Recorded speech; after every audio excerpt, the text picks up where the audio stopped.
nëse keni djeni, Erion Velia ka sjell një avokat nga Shtetet e Bashkuara të Amerikës. Dhe gjykata nuk e lejoi avokatin e huaj që hynte në sallë. Dhe ka bërë shumë mirë. Dhe jo vetëm atë, por në bazë të burimeve të mia, asnjë gjykat i huaj nuk do vi të hyjë në sallat e gjykatave shqiptare për të mbrojtur kriminalët dhe hajdutët.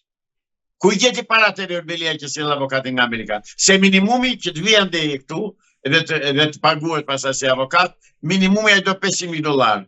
Ku i gjeti Erion Velia? Pra, ta di Erion Velia edhe i vllai i tij që do bëjë nesër të bëjë shoqëri, edhe jema e tij që do bëjë të bëjë shoqëri, edhe Edi Rama, edhe Belinda Balluku, edhe ai Taulant Balla, nuk do t'u lejohen, ta din, u a themun me përgjegjësi, nga të dhënat që kam unë dhe nga informacionet që kam unë, nuk do lejohet asnjë avokat i huaj të marrë pjesë në gjykata shqiptare. Këtë ta di. Për një arsye fare të thjeshtë, fare procedurale, nuk kanë licencë ushtrimi profesionin në Shqipëri, zotëri. Ai në Amerikë mund të jetë gjithçka, por në Shqipëri nuk mund të funksionojë si avokat. Unë për shembull gjuhën greke e di perfekt. Dhe mund të mbroj cilin do qytetar shqiptar në Greqi që ka probleme. Mirë, por nuk më lejohet sepse s'kam licencë greke, zotëri. Prandaj ai Erion Velia të mos mundohet të sjell avokat tjetër, se nuk do lejohet dhe avokati tjetër. Dhe cili do avokat që të vi, dhe jo vetëm Erion Velia, po cili do që do vej në atë sallë, nuk do lejohet të ketë avokat të huaj. Dhe pikërisht për këtë është shtyrë seanca. Nuk është shtyrë për ato që thot një kolegu im që për etik nuk po ja përmend emrin, që thot jo procedurat, jo nuk janë studiuar asnjë gjë s'ka në ato. Kanë marrë urdhër të mos lejohet asnjë gjyqtar, ashtu avokat i huaj në gjykata shqiptare. Ka mbaruar kjo punë. Sa gjasa ka që avokati amerikan përmes studios të ligjore të ndikoj që Erion Velia të dal nga burgu? Zero. Nuk mundet. Nuk ndodh. Si mendoni se do të jetë vendimi i apelit kundrejt Erion Veliajt? Do vetë në burg. Përgjigja është e thjeshtë. Nuk del më Erion Velia. Nuk del më Ilir Meta. Do vej të bëj shoqëri Sali Berisha, do vej të bëj shoqëri Edi Rama, po masi t'jap një llogari në Amerikë për me Gonigallin. Në një deklaratë fundit politike, kryeministri Edi Rama deklaroi krejt papritur dhe u duk disi friksuar teksa theksoi se zgjedhjet e 11 majit po bëhen në një periudhë të ndryshimeve të mëdha politike në botë. Çfarë po kërkon kryeministri Edi Rama të paralajmërojë në këtë rast me këtë lloj deklarate? Zotëri,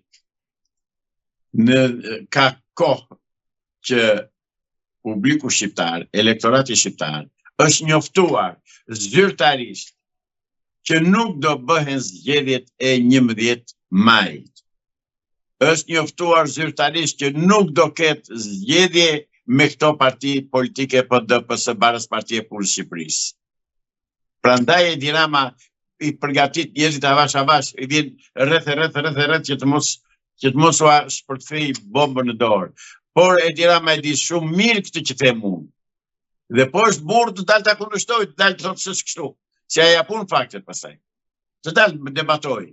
Siç debatoi dikur me atë tek pullën e Sorosit, që doli ai trimi mat dhe na bëri debat të jashtëzakonshëm me Edi Rama, dhe Edi Rama u tregua aq gjëre, aq i butë, aq demokrat, aq tolerant, sa priti Adriatik Lapaj të bënte debat me të. Që janë këto teatra që bën ai.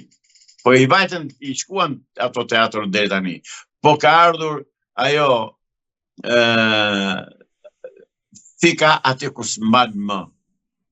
Nuk do bën zgjedhje, nuk do ketë ashtu vazhdim të kësaj qeveri ose të qeverisë tjetër, do bëhet qeveri teknike, e cila do përgatisë vendin për zgjedhje, mbas 3 muajsh, do ndryshoj kushtetutën, do zgjidhen deputet dhe senator, dhe do ndryshoj ajo sistemi politik Republik parlamentare do shkojnë, do bëhet republikë presidenciale, me 80 deputet dhe 41 senator. E din zotrit gjithë politikanë dhe gazetarët e din. Asnjë nuk flet.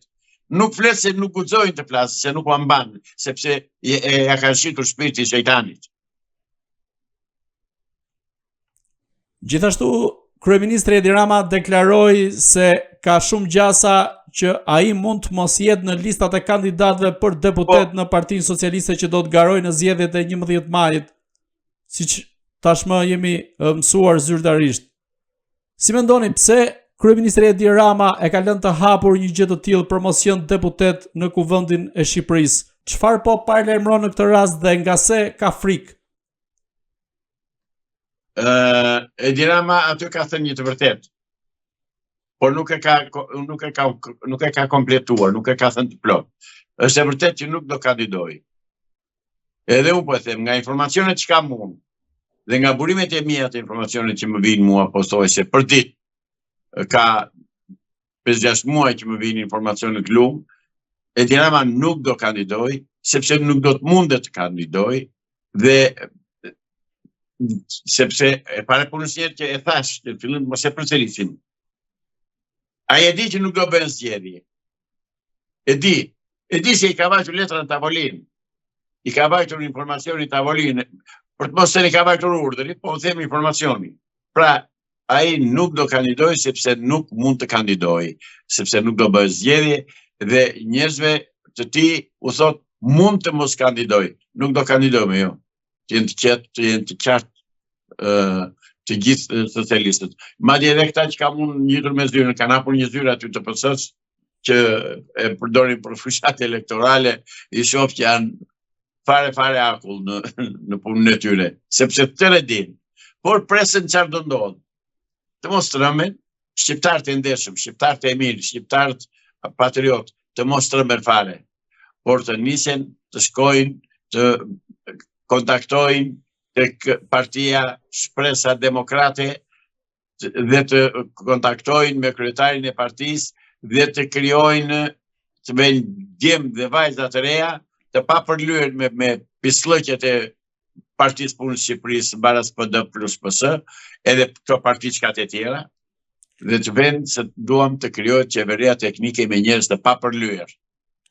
Qeveria teknike mbas 3 muajsh do përgatisi vendin për zgjedhje. Pastaj do bëhet zgjedhjet, secili do kandidojë në vendin ku jeton, në qytetin apo fshatin ku jeton. Nuk do ketë më ai Shkodrani i vetë kandidoi në Sarandë, siç i kanë bërë deri më sot banditët e të dy partive. Zoti Islami, në debatet televizive gjatë mbrëmjeve ka zëra të fortë që thonë se në zyrën e kryeministrit Edi Rama kanë shkuar agent të FBI-s, nisur nga afera ku ai dyshohet si i përfshirë sa i përket asaj të aferës korruptive të ish agentit të FBI-s Charles McGonigal. Ju si mendoni, a ndodhet Edi Rama përballë kësaj frike të madhe që mund të goditet nga administrata amerikane sa i përket kësaj afere korruptive? Padyshim, dhe do goditet, sepse Amerika tashmë e di kush është Edi Rama. Por do t'ju them juve dhe teleshikuesve tuaj. Shiko, Amerika i bën punët të qeta, pa zhurmë, pa bujë dhe i çon gjërat atje ku duhet. Sepse nëse do mirë për shembull të arrestonte kryeministrin që është gati për të arrestuar, atëherë do krijoheshin rrëmuja.